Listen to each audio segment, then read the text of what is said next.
Lower cross syndrome is a postural dysfunction which is characterized by tightness in the quads, hip flexors, and lower back. And you'll also find weakness or deconditioning in the core muscles and the glutes, often in the hamstrings as well, which can feel like a tightness, but trust me, it's not a tightness, it's more of a weakness or deconditioning. You also tend to have a rounding through the mid-back. So let's address all these. Firstly, you want to attack those tight muscles. Use a foam roller for this. If you can't get deep enough with the foam roller, grab a tennis ball, or if you want something a little bit harder, grab a lacrosse ball. Working on the entire length of the quads, the muscles on the front of the thighs, rolling up from your knee all the way towards your hip. And you want to target the front of your thigh, the side of your thigh, and at a 45-degree angle. Make sure you get all the way to the top of the hip as well, and just roll up and down, trying to find those hip flexor muscles. Okay, from there you can go onto your back to target the QLs, the muscles in your lower back, or the sides of your lower back.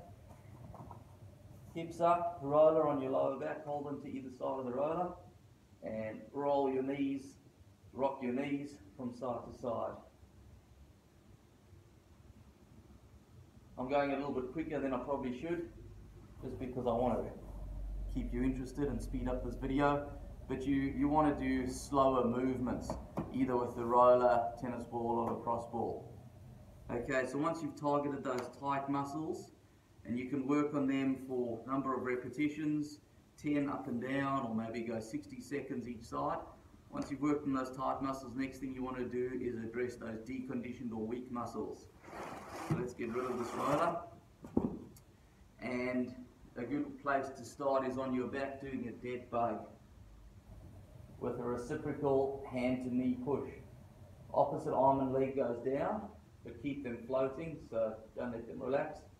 Take your hand, push it into your knee, and push your knee back into your hand. Squeeze and hold, 1, 2, 3. Arm up, leg up, to the other side. Squeeze and hold, 1, 2, 3, and lift.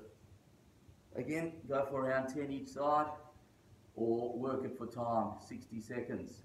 Next thing you can do for your core, bird dog.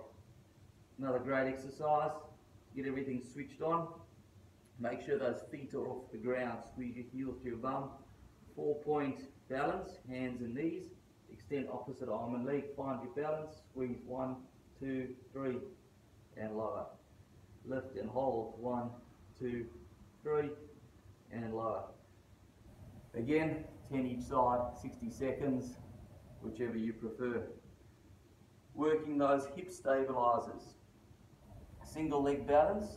Start off up tall. Take your left hand, reach across your right foot, and come up tall. You're doing what's called a hip hinge. So as you go down, you're pushing your hips back, push your bum back, and keeping that chest bone up. So you're not allowing your posture to collapse as you reach. You're lengthening through that spine. Okay, again, 10 each side, 60 seconds each side. As long as you feel those hip stabilizers, those glute muscles really firing up. And lastly, addressing that mid-back slouch, getting those muscles behind your shoulder blades switched on or turned on. Use a medicine ball, find a netball, soccer ball, basketball, anything that's available that looks like a ball.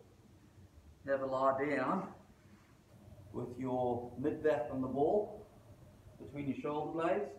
Get a bit of a chin tuck in towards your chest, lift your hips up, grab a resistance band, and you want your arms shoulder width apart.